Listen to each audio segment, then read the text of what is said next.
Right, we've hit 60, which is that's a nice healthy start. We're still waiting for another 20 or so, but I think we should crack on, shouldn't we? So it's 7 o'clock. it is hit 7. It's hit 7. It's almost going to hit 7:01. So let's make a start. We're recording, so this is going to go on our YouTube channel. Okay, great. And Sasha has just joined and is asking for the number to get in. I don't know. She'll have to look at Ben's email. Look at Ben's email. That's the number. If someone's struggling to get in. Sasha, always. Sasha. The thing is, she's got FOMO, hasn't she? She was invited to join the conversation. You know what, Sasha? I've seen Sasha register, so I've seen she's on it. So she needs to find an email to do that. Anyway, listen, my name's Ben. I'm the owner of Our Bookshop, Dilly's local bookshop. I've been hosting sort of launches and these sort of interviews throughout lockdown. And I have to say, the launch ones are the ones that give me the most joy, because particularly debut launches like this one, which is incredible.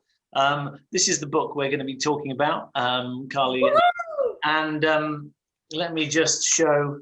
That's been personalised by Dilly. Dilly was in the shop signing 55 of them earlier. There's about 6 of those left before, and another batch come in. Everyone who receives them, lift my hand to drink the champagne. Well done, that's good. Everyone who receives them from the bookshop will also get our bookshop bookmarks. So very thank you, Ben, for hosting this. It's no, thank you. So without further ado, I'm going to leave you in the very capable hands of Carly, your agent, and good luck. And I'll see you. Shout when you need me. We'll be putting you into the chat. Don't worry. I'm going to be taking questions from everyone. So look out for your messages, guys.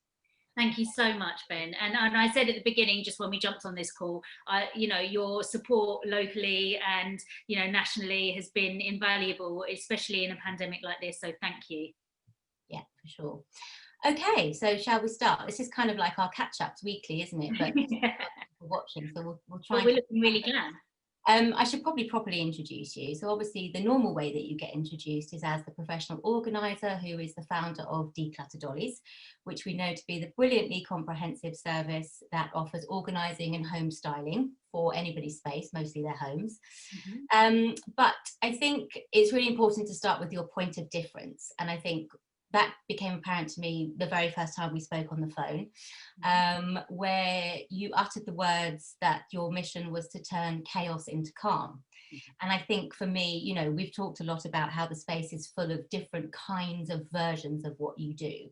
But I genuinely do believe there's nobody out there doing what you do, which is the real kind of drive to bring that kind of structure and organisation to homes and spaces, but because you know firsthand the kind of the mental clarity that brings with it.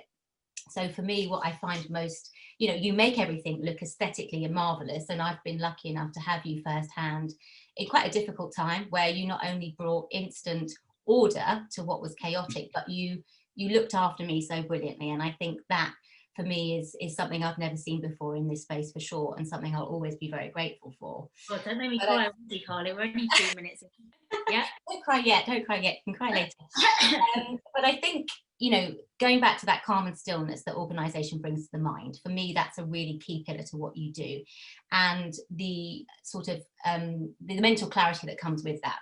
So tell me in a few sentences, and I mean a few sentences, why you get joy from doing what you do. Right, I get joy from doing what I do for reasons like you've just described, because, you know, I'm in tears because actually I know how powerful that was, and I think that for me is the biggest thing, and that's why I helped my mum, because I knew the difference it was going to make from her, and I think that's why I help anyone. You know, that's always been my underlying thing, is that, you know, I can make it look pretty, I can make everything look beautiful, I can put everything into beautiful jars, I can line everything up, I can make your wardrobe look $1 million, but actually the jobs that mean the most are the ones like yours. The jobs that mean the most are the people that live in a 1-bedroom flat and are suffocated by clutter. The ones that, you know, are struggling with their family, are struggling with relationships, the ones that can't seem to get themselves out of the position that they're in. That's the difference. And that's what keeps me going. That's why I love what I do so much. And, you know, as I said, that's what means the most to me above anything else. And don't get me wrong, I love going into a £2 million house and doing a wardrobe cleanse. I love going into there and, you know, I love all that. I love all the glamour. I love that side of it. But the jobs that make me tick, and the ones that, you know, I mean, Helen obviously works with me as well. I've got a lovely little team that work with me, and you know, we often get in the car at the end of the day on some of those big jobs where we think, and we will literally look at each other and go, that was one of those, wasn't it? And we're like, yeah, that was one of those jobs where we've changed. And it sounds so cliche, and it sounds like, oh God, don't be stupid, but it's life-changing for some people. And the difference being able to sit on your sofa, and I know, you know, like in the beginning of the book, when you read the first bit, the opening paragraph, you know, you might not be in a situation where you've got mugs that are stuck to the side of your bedside table. You might not be in a situation where you're tripping over towels, but there will be elements of it that you'll get from that book that you can really resonate with. This is the thing, isn't it? It's like everybody's version of chaos is different, and I think that's what the other thing that's brilliant about you is there's absolutely no judgment. You know, someone's mountain, you know, is someone else's every day. Oh my God, that would take me 5 minutes. What's the problem with that? You know, the thing about you is there's no judgment. You go in and you treat every situation with the same respect and sensitivity and the same kind of attack and mission, which is obviously what makes you brilliant. Before we get on to the nitty-gritty of the day job, obviously as the person who is here to talk about the book, I'm going to slightly steer you back to that. Yeah. So just very quickly to talk about the book, and obviously the impact that hopefully that's going to have in really getting that wider message out there of why you're different and why there's so much power in what you do. So just very in a few sentences, tell me about the book and what made you want to take the leap and do that. I think, as we all know, I love to talk, and I talk and I can't be controlled, as you know. I just go on. And I know this is, you know, we've got a loose guide of how tonight's going to go, but I just go off. I start talking, I don't stop. So I think for me, I talk on Instagram a lot. I show you things, but there's no solid advice. It says there's no solid takeaway advice. And this book is absolutely everything that I believe, everything that I've talked about over the 3 years. I think it's only been 3 years, maybe 4 this year, that I've been on Instagram. Yeah. You know, obviously I've been doing this 20 years. But I've only been on Instagram recently. So I think this is takeaway advice that I've sat down and obviously written and looked at and thought, right, this is the information that people need. So that's why I wanted to write it, because there was nothing anywhere. You know, I'm terrible at, as good as I am on Instagram, I'm also terrible at feeding out that information sometimes. And I felt that actually, if I could put this all in a book, it would be great takeaway advice for people. And hopefully that's exactly what it will be. You know, as I said, it won't be, but you know, there'll be chapters that don't resonate with you, and there'll be bits that do. But I think, you know, give it a read from cover to cover. Don't skip pages. Make sure you read it all. But it's the holistic, I suppose it's the best representation of what drives you, I think, as well, because there's such a difference between, as we know, you know, in the media culture where we are today, you know, everything is moving, everything is yesterday's news immediately. But, you know, what I love, one of the many things I love about you is the way that your core principles really matter to you. And I believe that you take those principles into every household, no matter how big or expensive and shiny or how small and, you know, kind of cluttered and cramped it is. So if someone was on the fence, maybe about going to buy the book, what would you say would be the highlights of what people will get from this book? Push them off that fence, wouldn't I? Just push them off the fence. Go, why are you sitting on that fence? Get off it. You can't really see them because we're locked up. So you've got to now persuade them in a very few sentences why they should buy it. Exactly.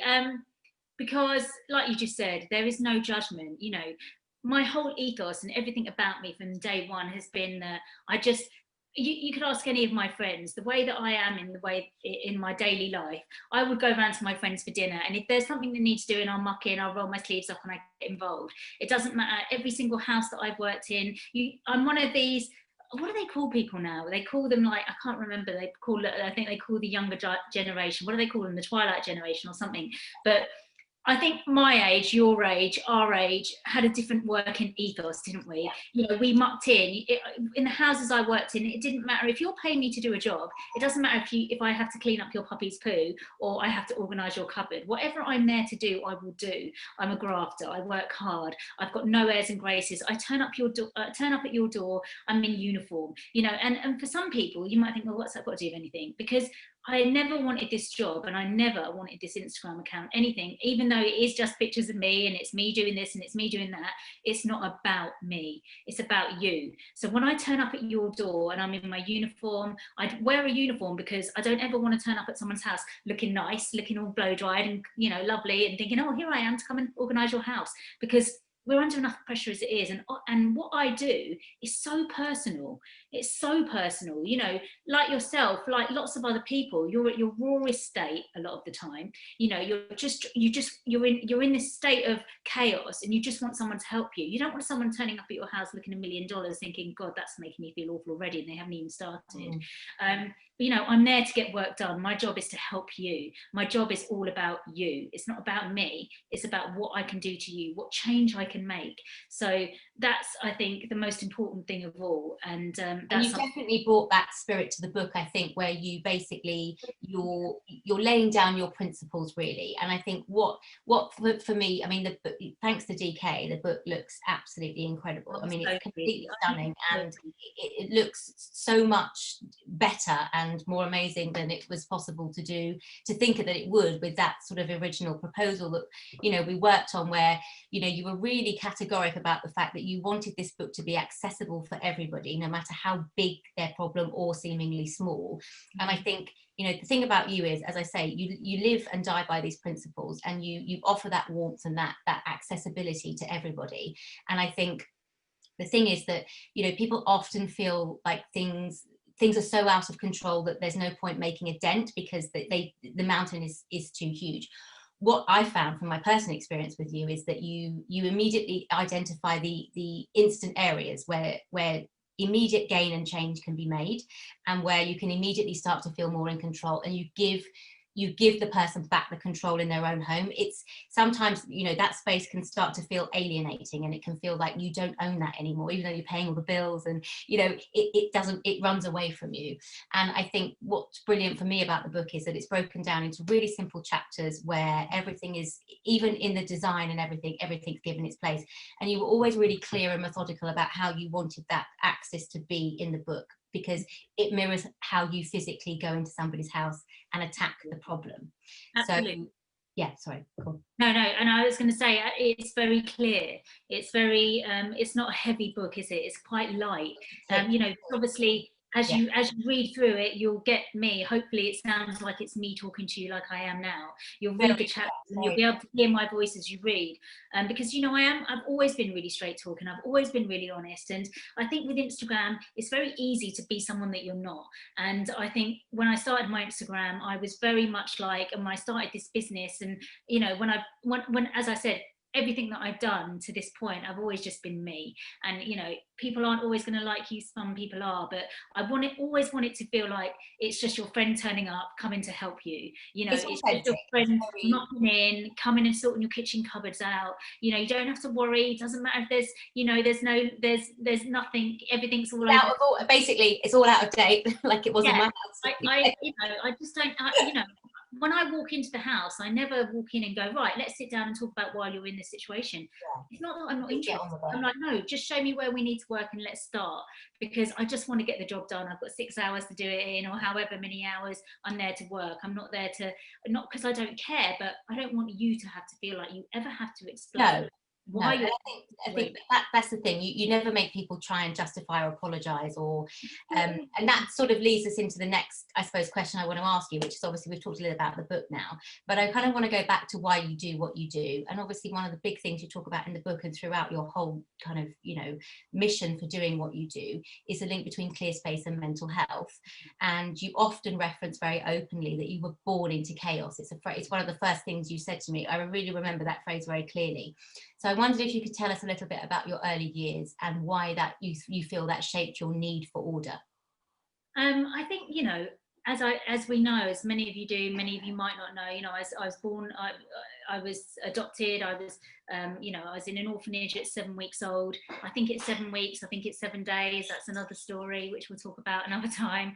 I'm still unsure of the actual detail, but as far as I know, I was in an orphanage for 7 weeks, and that orphanage was full of children, and it was run by nuns, and it was chaotic. You know, that was a chaotic situation to be born into. And, you know, my mum and dad, who eventually decided that they wanted to adopt, you know, had gone to this orphanage and found me, and at the time I was the only girl left in this orphanage, and by the time they got me and they brought me back to England, I was 3 years old. So from 7 weeks to 3 years old, I was in this orphanage surrounded in chaos, you know, and the chaos, I think as well, that my mum and dad, it took them 3 years to adopt me. Why did it take 3 years to adopt me? And I laugh at it now because I think they're so chaotic that they probably forgot I was there. They probably forgot I was in the orphanage. They thought, I think we left something in Sri Lanka. And then they thought, oh, I know what it was. And then that's because they were always working. Bless my mum and dad. I love them so much. I loved my dad, obviously. I love my mum. But, you know, absolute chaos all the time. And throughout their life, they just flitted through things very much. And talk about how you used to get in trouble for moving papers and tidying up, and used to tidy up around them, and it used to drive them nuts. Absolutely, you know, they were, you know, their bedroom was awful. Every room of the house was chaos, apart from the kitchen. You know, the kitchen was the only place that was always really, really tidy, and that was always amazing. And you know, it always had to be clean at the end of every night. And I'm very similar to that now. You know, I'm very much, you know, unless I've had too much to drink, the kitchen is always really, really, really clean.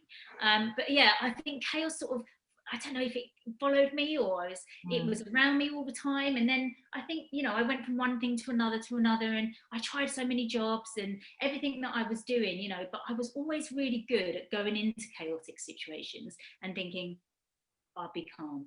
Yeah, I'm good at that. I'm good at going into something. You are very calm. You are very calm. I am. I'm also chaotic, but I'm calm. I'm very good at thinking. Calm of spirit, I think. Lots of my best friends will say I've got a black heart. They joke and they're like, "You've got a black." That's why we get on. That's why we get on. I'm like, I haven't got a black heart. As you know, I've already cried already. But I'm very good at.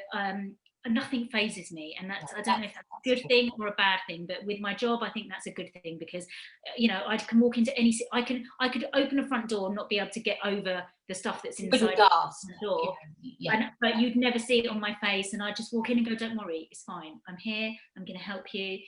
You know, you've made the biggest decision by calling me, and this is the first step. And actually that's what you have to realize as well, and I talk about that all the time, is the fact that someone asks you for your help is such a big, powerful thing.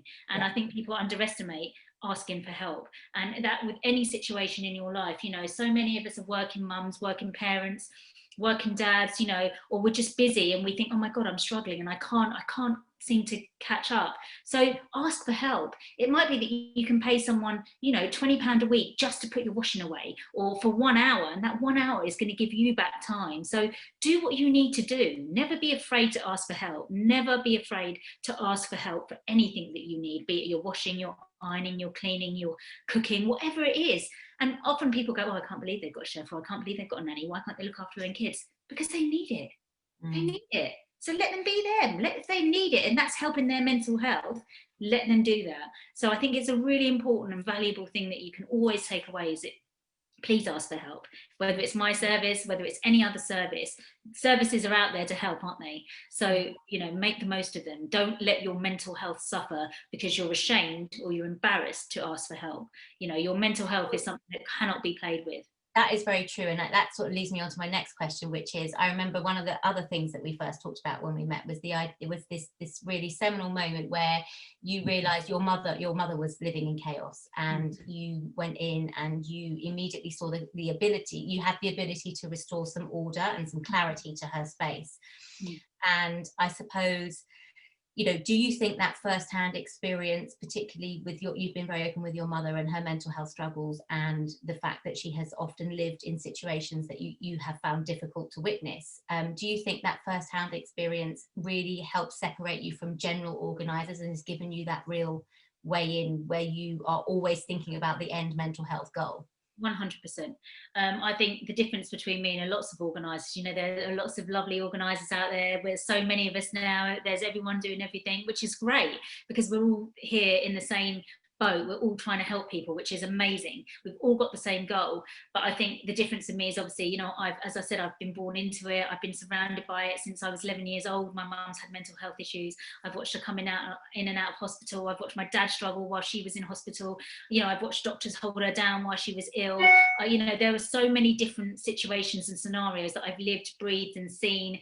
And also now going full circle, you know, obviously my mum now lives with us. My mum lives with us because of her mental health. I mean, that's the thing I was about to it's not empty. It's not like, oh, I used to live with my mum who had mental health issues. My mum was still in my care. I still care for my mum, even though she's at the bottom of the garden. She's my responsibility, you know. And so it's gone full 60. She went and got me and cared for me for my whole life. So now it's my turn to pay her back.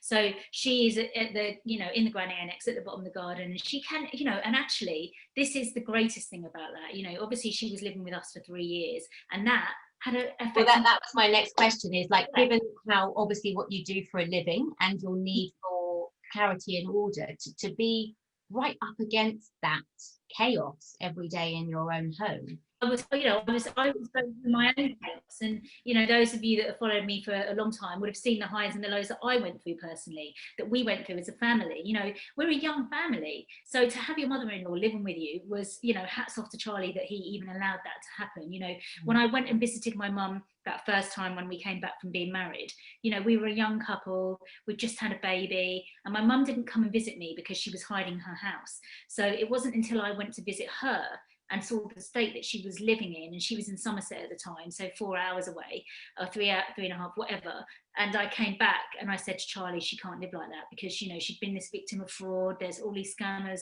And luckily Charlie was... She had a house full of stuff, right? She just... A house full of stuff, a house full of, you know, she was the whole, everything was chaos.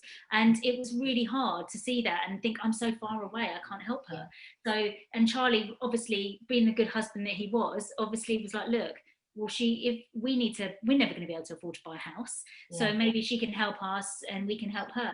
So that is, some people might think, well, you know, she's helped you buy a house, but to give up your personal space, you know, and I know there are lots of Asian families in particular that is standard, you know, we do that. And I feel like that's inbred in me as well, because, you know, it was always going to be the case that, you know, I would have to look after my mum at some point, because that's what we do, that's what you do. And I think everyone, if they could, would do it. But, you know, she was in such a bad place that was our only decision. So when she did live with us for those 3 years that she was with us, and obviously she only moved out last year, it was really, really hard. You know, we had some really hard times. And so that's when I say I see that you personally as well, you know, you leave your house to restore order elsewhere. And I'm coming back to chaos of mine. Just behind those doors was exactly what you spent the day trying to eradicate for other people. And as you know, my mum is still like she is. She's still chaotic, and I can't change much about the way that she is. I can go down there every week. I clean it, I tidy it, I do her washing, I do her laundry, and it gets messy again. She leaves 100 boxes of everything that needs to be washed out and recycled on the side, and she's only got a tiny kitchen. It's there's stuff everywhere, but it's just at least I know it's there and I can help her. So now she's not so far away, but she's so much happier, and that's the best thing. Since she moved out, she's like a different woman. She's and she doesn't have her carers anymore, which is the most amazing thing ever. She doesn't need full-time care, and that's because she's sorted out her space. And that's the difference that we've helped her with. Well, actually, that sort of talking about that generational thing probably leads me into my final kind of bigger point, which is, one of the many things I admire about you is how you're raising Nellie Reed to be really conscious and aware of others, and how lucky she is. And again, when we started first talking about the book, one of the things you first flagged with me was this idea that you really do truly believe that it can be instilled in children from a really young age to take pride in but not only their belongings, but their own space. So if they're lucky enough to have their own bedroom, or their own bit of, space in the living room or whatever, just really own that space and love it and look after it. And I suppose, do you find when you go into houses that part of the chaos that has ensued is this idea, when you have children, they kind of take over the whole house, basically?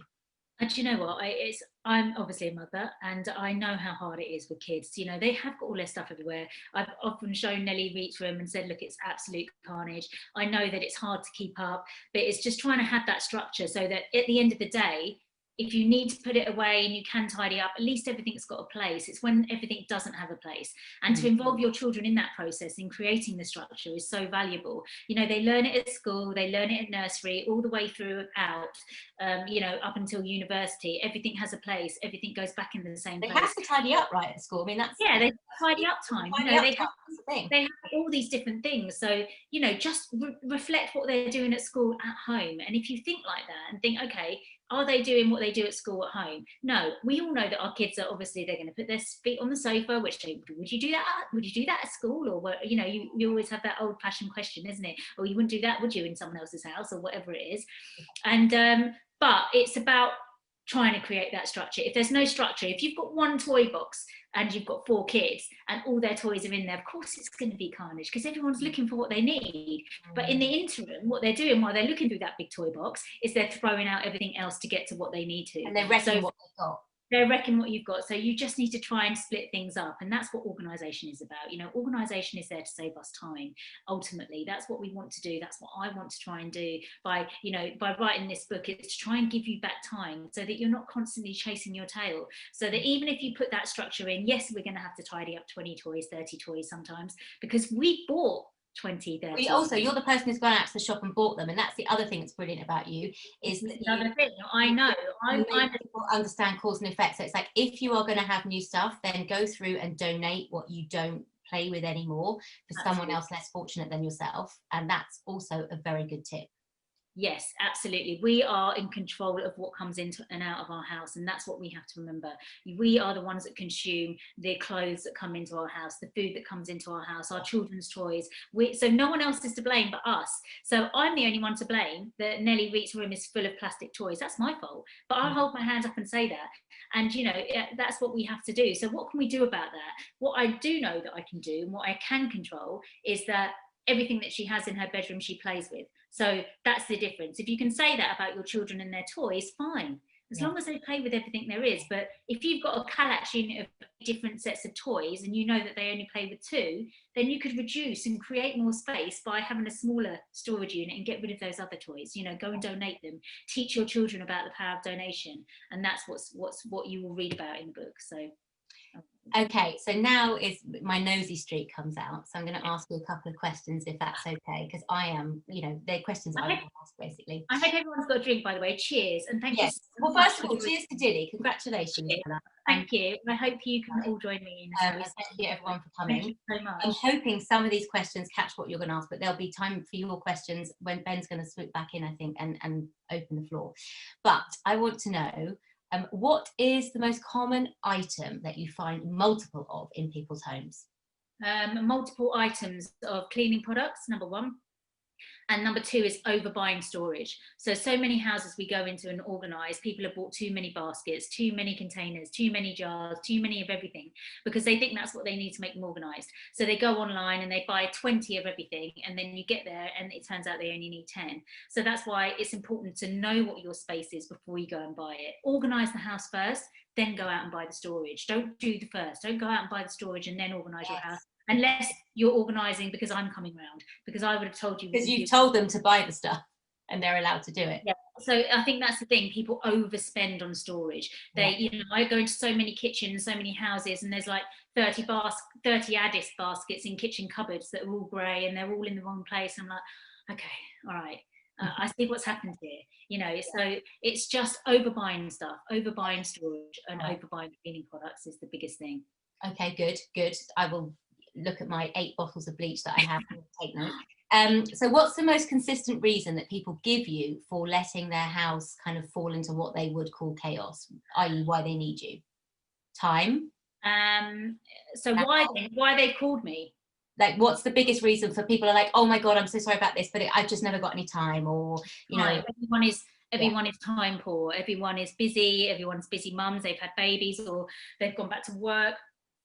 All sorts of different things, but it is time. You know, people don't have enough time, or if they do have time, they don't want to spend it don't want to spend it organising. You know, who wants to spend 6 hours organising your kitchen? You know, unless you're me, you don't, do you? People don't get you know, there are people obviously that get a lot of satisfaction from organising, from cleaning, from all those different types of things, which is great. But generally, you know, I don't want you to spend that time at the weekend doing that. I want you to have that weekend for your family. So hopefully the tools that I'm going to give you, once you do this and invest in the time now, you're going to have more time at the weekend, and you're going to have more time in your day-to-day goings about, because you'd have followed those rules, you'd have followed the practices, and you would have streamlined everything. Because remember, the less you have, the less you have to do.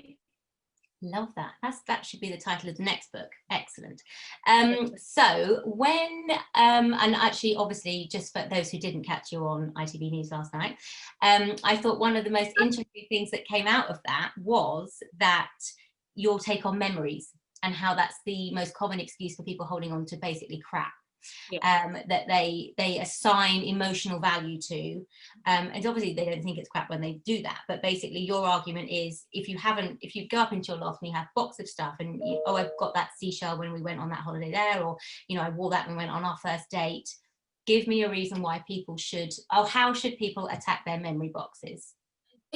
By revisiting it. I think the most important thing is with any memories, with anything that you're storing that you're not sure about, or you know, most of the time our lofts and our garages are just full of things that we can't make decisions about. So when people say, oh, I'm saving that for a memory, I'm like, really? You're saving that blue sweater that you wore on your second date with your husband as a memory? You know, why have you not got those memories stored in your head? You don't need a physical thing to store it. You know, there are people that save corks, or they save pennies, or they save, you know, they've got all sorts of different things. You know, there are obviously lovely things that you can save, and I'm not saying get rid of those things. I'm just saying revisit those things, because it might be that you have in your loft a whole box of, you know, Valentine's card from Terry that you dated when you were 16, and actually you haven't been back in the loft to look, and you didn't realise that you're still keeping Terry's things. And now you're in love with Roman. So, you know, I mean, why are you still keeping Terry's things? So you need to go back through those things. You need to revisit. I mean, where did I get these Terry and Roman from? But yeah, you need to always go back through the things. You know, I went up into the loft at Christmas and I went through some stuff, and I realised I was keeping I've got one box of memories, my black cold heart. I've got one box of memories, and in that box of memories, I had 125, like only a stack like this of postcards from when we got married. I was like, why am I keeping 125?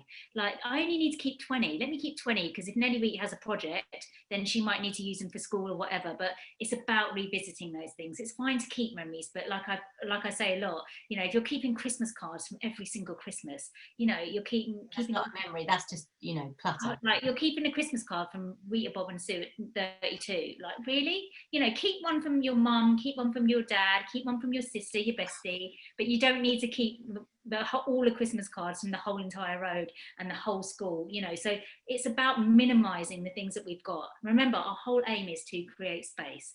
So if you have got space that you haven't got space in your loft, then we need to look at the things that we can reduce. So it's about editing, always on loop. Always editing, reducing the photos, going back through the photos. You might have 5 boxes of photos that actually, when you look through them, half of them have got red eye, half of them are duplicates, half of them you don't even know who they are. So you can reduce that to one box. So it's not about thinking, right, I need to go up, show me to get rid of all my photos. No, it's about reducing what you can. Think about what matters. You need to bring it down, have a look through it, and revisit it all the time. Oh, look, Ben's back. Hello.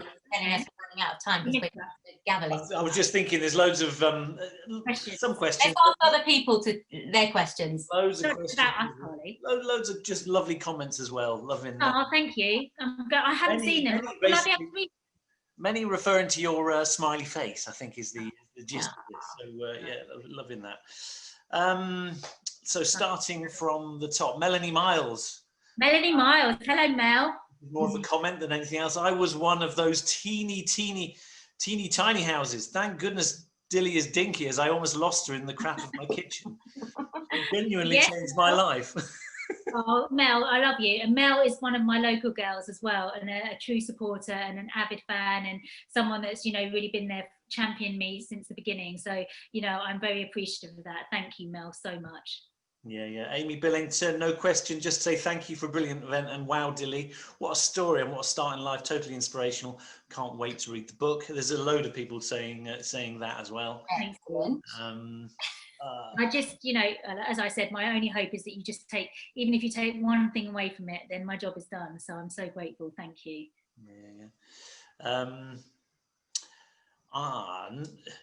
It's Neil, good old Neil Carmichael.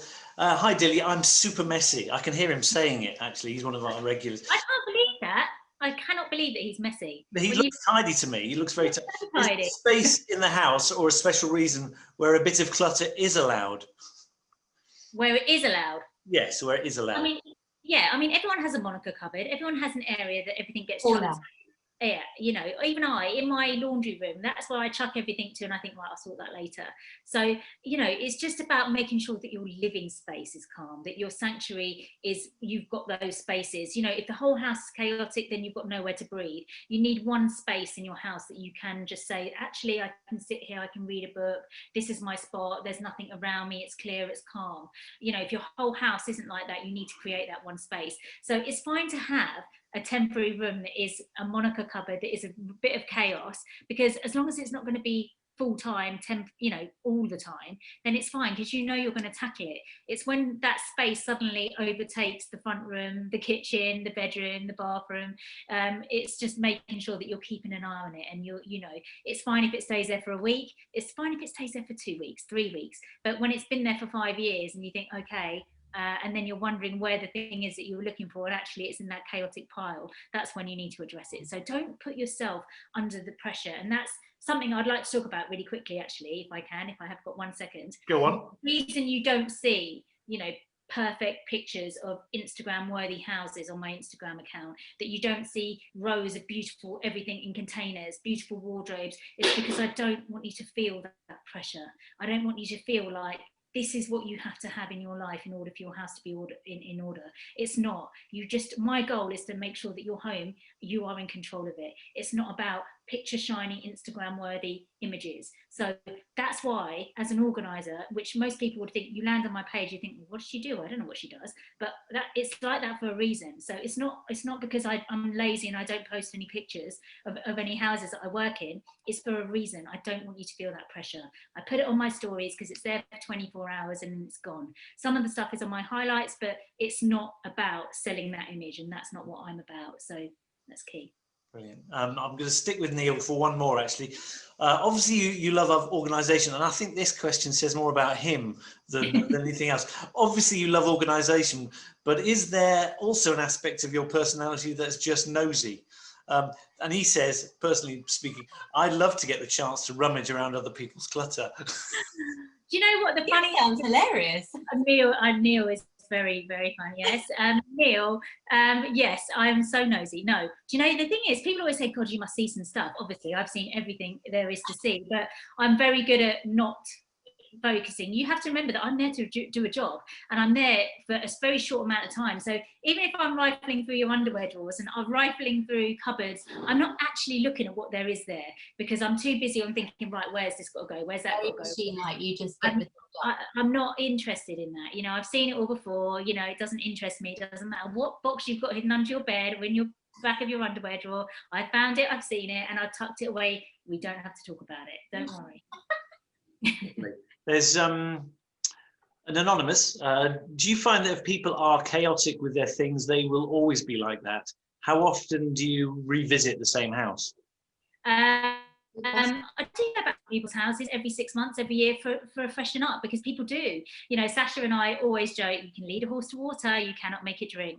And that is so true. You know, I can set the structure, I can do what I can do, but you have to try and maintain that. So often or not, people will have me back every 6 months just to refresh their wardrobes, just to refresh their kitchens, whatever it is, every 6 months. But that doesn't mean that that's bad on them or bad on you. It's just, you know, sometimes you want to keep on top of it. And if you haven't got the time, that's why you pay for a service like this. Do you ever see anyone who just changes, who does become that kind of?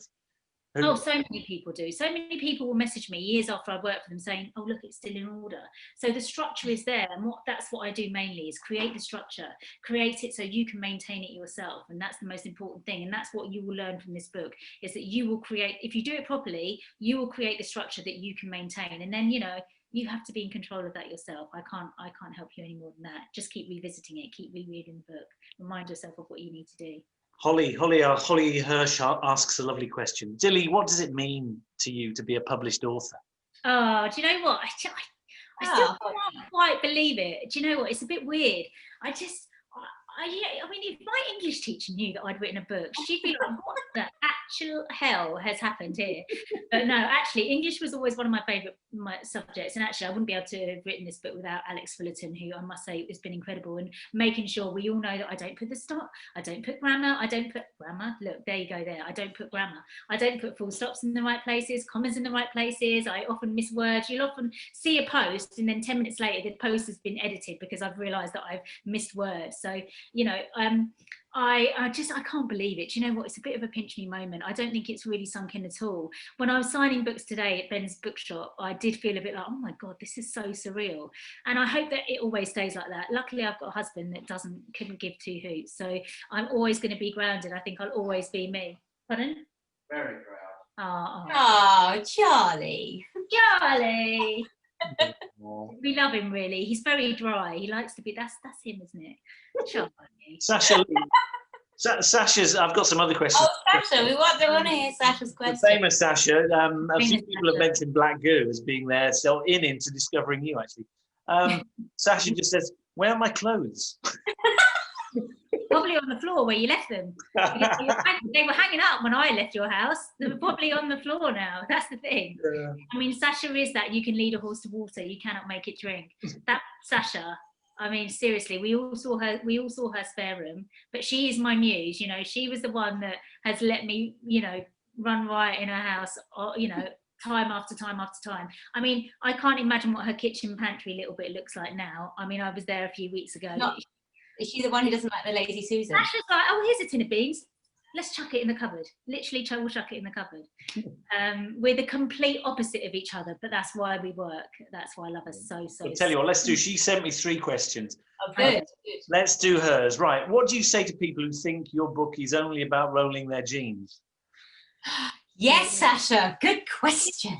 I would say, actually, rolling jeans is a very important part of organisation. But yes, there is much more to it than rolling jeans. It is not just about folding and rolling jeans or anything like that. It's more just to make you think about the way that you act in your home and the way that your home functions. It's not just this is a practical to-do guide on how to organise your home. It's the science behind it. It's the thought behind it. It's the way that we've got in this situation in the first place. It's just to make you think about things that you might not have thought about, or you may have thought about, but you haven't realised that actually they're the things that are affecting the way that your home is. And like I said, everything that I talk about is from my experience of growing up. So it's not me just saying, oh, I've been in loads of houses and this is what works. It's because I've seen it firsthand. I've seen it from growing up. I've seen it with my own mother. I've seen it with my own family. I've seen it helping people sometimes, like Sasha. You can help them, but it goes back to the circle. So yeah, I think it's definitely more than probably whatever. Good answer. Right, her second question: if you could declutter any celebrity's house at all, who would you want to do and why? Does she know something about you? She might dob you in. Right. But I think she'd asked me this question, and I think a lot of people go, oh, I'm sure it's like someone like Victoria Beckham or Kanye West. And what another thing you'll notice about me is, even if I do celebrities' houses, I would never talk about it, because I don't want it to be about that, because my job, I'm not like that, and it's not about that. A celebrity is just a normal person. They're no different to you. They're no different to me. They live in houses. They're time poor. The only difference with them is that they can spend £2,000 on containers and make their wardrobes look immaculate. They can build a £20,000 wardrobe and you can go around and organise it. That's the only difference, is the financial difference. It's nothing else. Because actually, a lot of them, they're as chaotic as us. They're no different to anyone else. So I never want to treat anyone differently like that. As lovely as it is to go and do these amazing jobs for celebrities, I don't ever want to talk about it. And also, I didn't want my business to be about that. I wanted it to be about, like I said from the very beginning of this conversation, what makes me happy is the real houses that I work in, the real jobs that make a difference. That's what sets me apart from anyone else. How did this book come about in the first place? Obviously, the Declutter Dollies came a lot before this, but were you approached by DK? Did you have the thought of the book, or? Funnily enough, Carly messaged me, didn't you, years ago? So we had this really weird crossover thing where I wasn't doing what I'm doing now as a director of Found. I was doing my own thing, and I was obsessed with Dilly. I was obsessed with her Instagram account, and I DM'd her, and I was kind of stalking her, I'm not going to lie.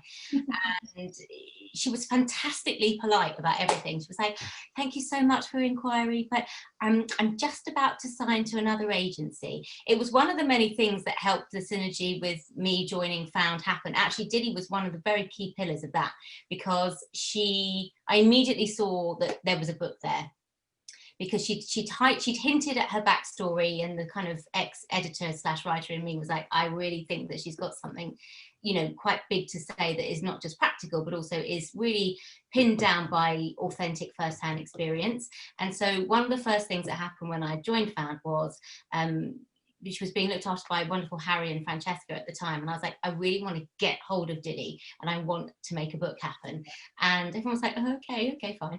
So we sat down and we worked out a plan. And it was one of the very first things I did was introduce Dilly to the team who would help bring that to fruition, and then submit that quite widely. So DK were brilliant. They, you know, were very impressive, and they were the people that we decided to go with. But I'm so glad I did. A lot of interest, and they nailed us down, and we didn't really have any choice but to go with them, and they've done a fantastic job. So I'm so beyond pleased with DK. They've been incredible. The book is exactly what I wanted it to be, image-wise. Didn't they, about what you wanted? They really listened, and they made sure that it was exactly what I wanted it to be, and didn't go off on their own thing, like, no, it needs to be this. This is your brand. They were brilliant. Talk me through the moment you saw that artwork. I mean, it's so strange. Do you know what? When I saw it on email, I was like, oh, okay, this is great. This is lovely. And they sent me all the images of what they thought. What do you think about this? What do you think about that? I was like, yeah, it all looks good. But when I actually got it in person, I mean, you saw my reaction, Charlie. I was like, oh my God, I think this is my book. You need to film me quick.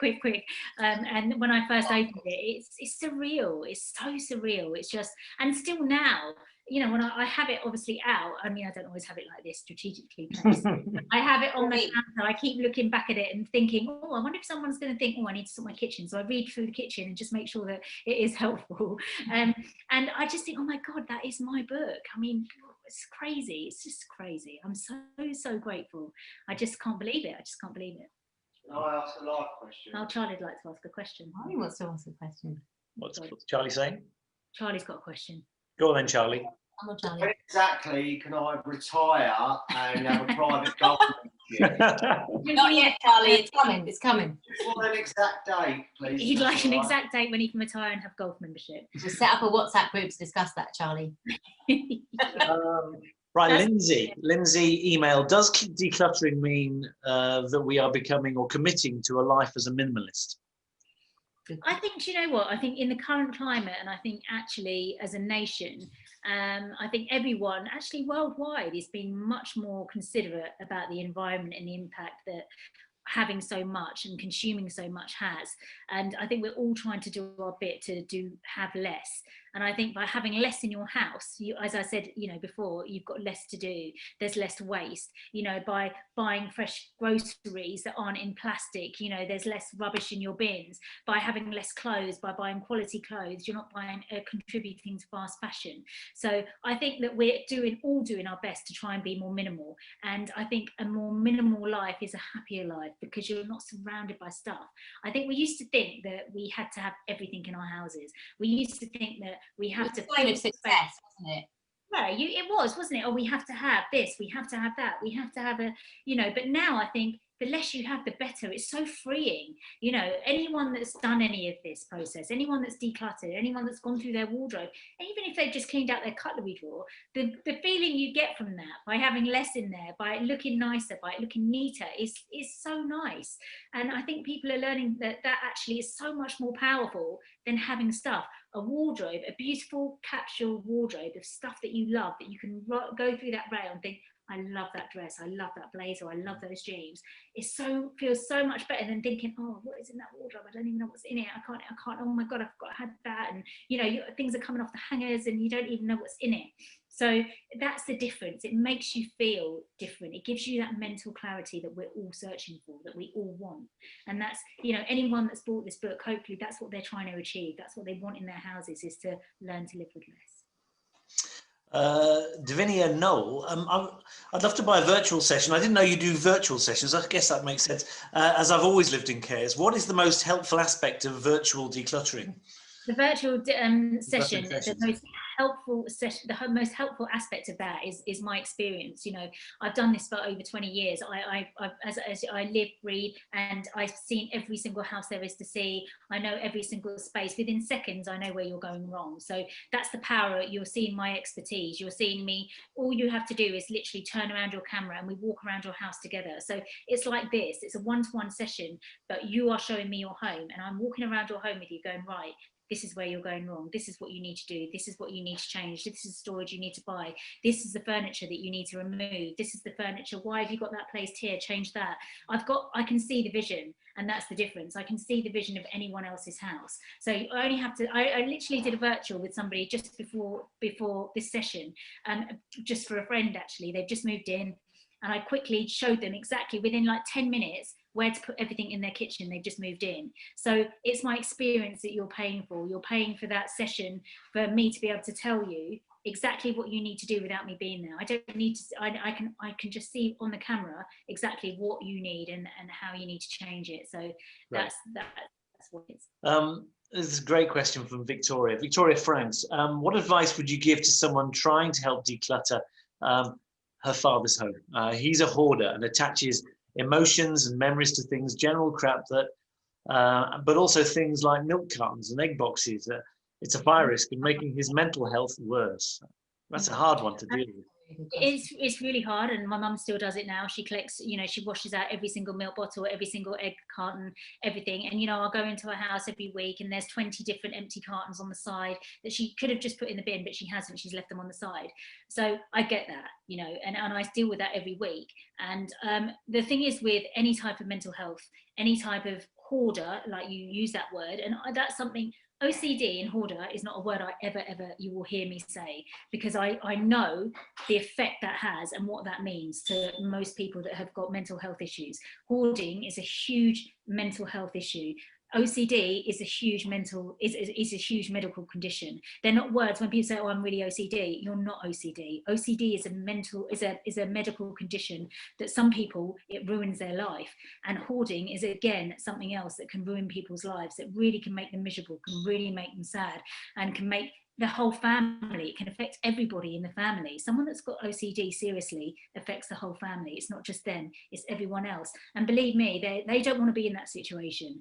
So you have to tread so carefully. And so many people say this to me and email me and go, look, I've got someone that's a hoarder, I've got someone that's got, you know, that I can't get through their door. So you have to be really careful. And as much as I want to say, oh, just go in there and change it, you have to do things like very slowly introduce them to services like mine and say to them, like, why don't I try and get you a call? Actually, I know this girl. Or don't even introduce the service as a service. Say, why don't I come and help you? Or if you don't want me to help you, why don't I show you this image of something that's been done, a friend had, lie about it, you know, say, look, my friend had someone that had came round and they did this and it only took them a little while, and look, they didn't change much, they just got rid of a few things, or they didn't even get rid of things, they're just going to help you create a little bit more space here. Or it's really hard when someone is in that situation where it feels like they can't escape, and actually you're more worried about it than they are. And that's the other thing, is often or not, it's you that's more concerned than they are, because you're worried about it and you see from an outsider's perspective,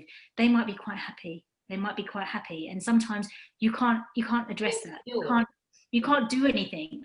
So you have to let them be. You can only make slow changes. And, you know, we see programs now like on TV, How Dirty Is Your House? And that's extreme hoarding. That's extreme types of people that actually they need the counsel, they need medical help. It's not anything that I can do. It's not anything that anyone else can do. It's something that only a doctor can do, that medication can do, that the counsel can do.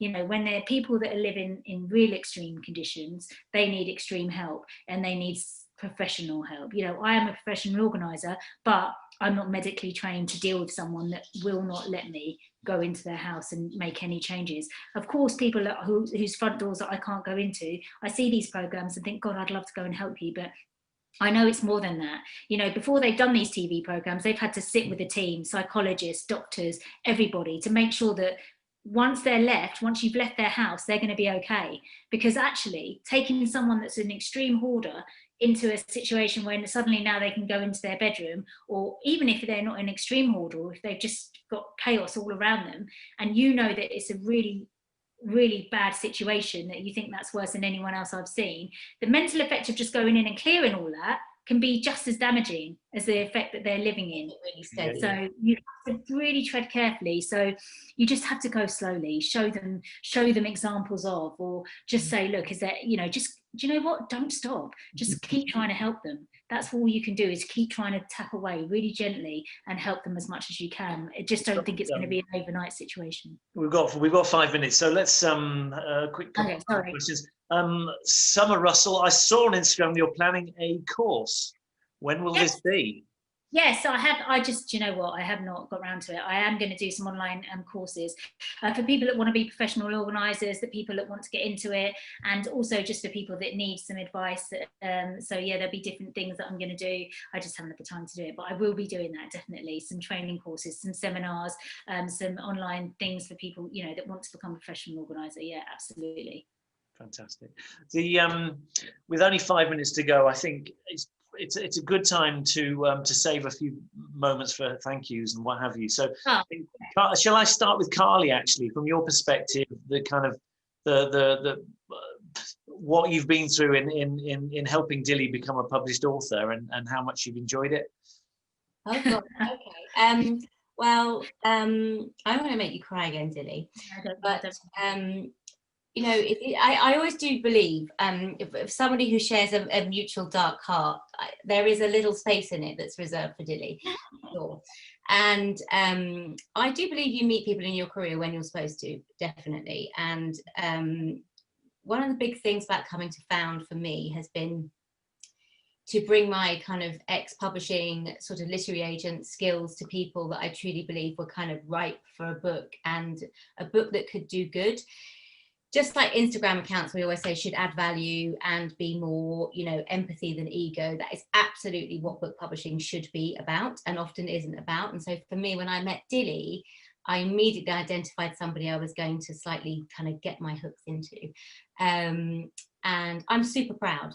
I'm super proud of the proposal that we put together. I'm super proud of the process that we went through to get it published. I'm really proud to have helped partner you with great publishers in DK. And I feel like it's really a privilege to work with somebody who genuinely gets up every day to do good. So for me, it makes me super happy.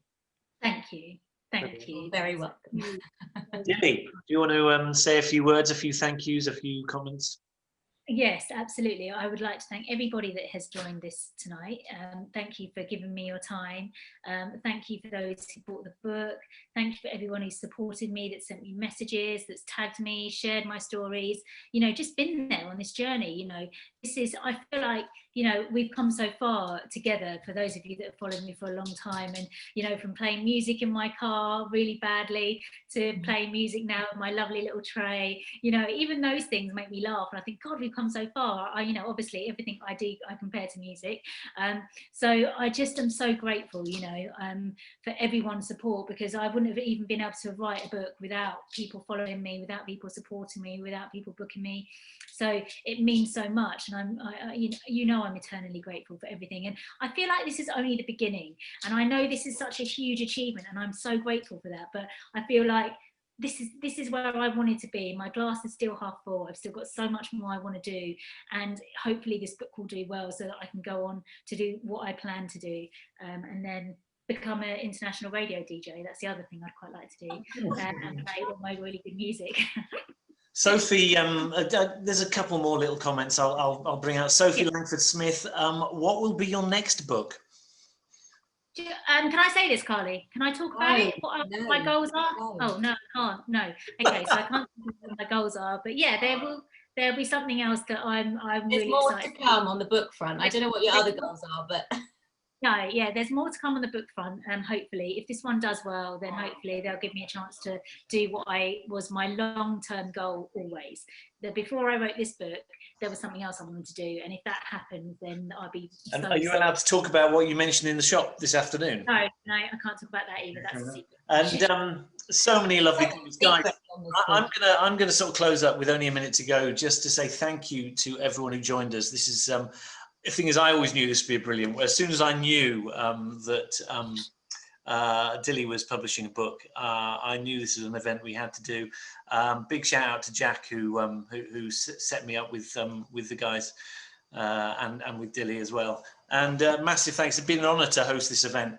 And apologies to all of you who I haven't got through your questions. You've such lovely comments, so many lovely people making such great comments. So thank you. Will I be able to read them on here? I don't think you can. I think the moment we end it, that's the end. So Yes. Thank you. Well, thank you so much. Thank you for everyone that's joined. I'm, as I said, I'm so beyond grateful for all of your support. You know, those of you who've been there from the beginning to now and that are continuing this journey with me. You know, stay for the ride. I think it's going to be fun. Thank you, Ben, for everything tonight. No, thank you. Big shout out to the DK team, Fran, and everyone else as well. Well done, Fran. Who've been fans. You know, let me know your thoughts. Obviously, let me know if you enjoyed the book. More importantly, leave your Amazon reviews. You know, just let me know how it is. I really hope you enjoy it. I hope you get to take something amazing away. Signed copies are available in Our Bookshop. You don't go to Amazon. That's the rules. You want to sign copy with Ben by paper. And I'm doing my best to try and get some candles as well, because everyone's loving the candles. So yes, yeah. Brilliant. Yeah. Ben, thank you so much. It was brilliant. Thank you, Carly. Thank you, Dilly. And we'll see you in a little while. Thank you all for joining us. And I'll end the meeting. And tune in tomorrow in the Steph Show. Brilliant. Yes. Thank you. Nice plug. Love that. Yes. Bye. Bye.